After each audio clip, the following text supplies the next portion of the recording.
Why, hello there. Welcome to today's practical planning tip by ParkBridge Wealth Management. My name is Jonathan Shenkman. I'm the President and Chief Investment Officer of the firm. Today, we're going to continue our discussion on women and wealth. And since it's Women's History Month, the videos through the end of March will be on this topic.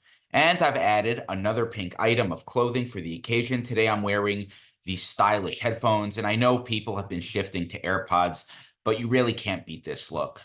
So the topic I want to discuss today is women and investor psychology. One of my favorite topics is investor psychology.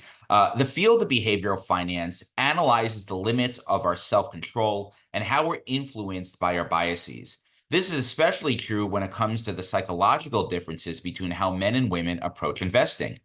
The first difference when it comes to investor psychology is risk aversion. Many studies have shown that women are more risk averse than men. In fact, according to a BlackRock study, only 38% of women are willing to increase their investment risk to achieve higher returns compared to 56% of men. Investing conservatively can be a prudent way to preserve capital if an investor has short-term goals. However, when planning for the long term, such as retirement or leaving a legacy, being too conservative is not only imprudent, but can also prevent clients from achieving their objectives. The next point is around biases. While the term bias has a negative connotation, the reality is that certain predispositions can be beneficial. In the paper Boys Will Be Boys, Gender Overconfidence and Common Stock Investments by Brad Barber and Terence O'Dean, that was published in the Quarterly Journal of Economics, the authors found that investment accounts owned by women outperformed those by men.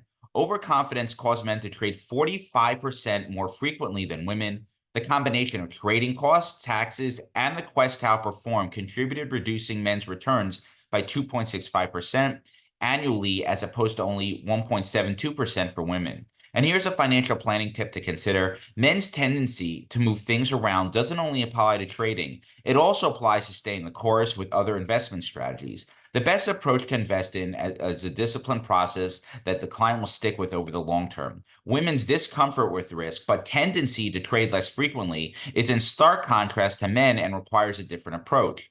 Consequently, financial advisors should spend more time with women discussing risk and its ramifications, while they could spend less time emphasizing the importance of staying the course and trading less. These small differences can lead to big benefits over a multi-decade time horizon. And in my practice, I've had more difficult time getting women to start investing than I do men.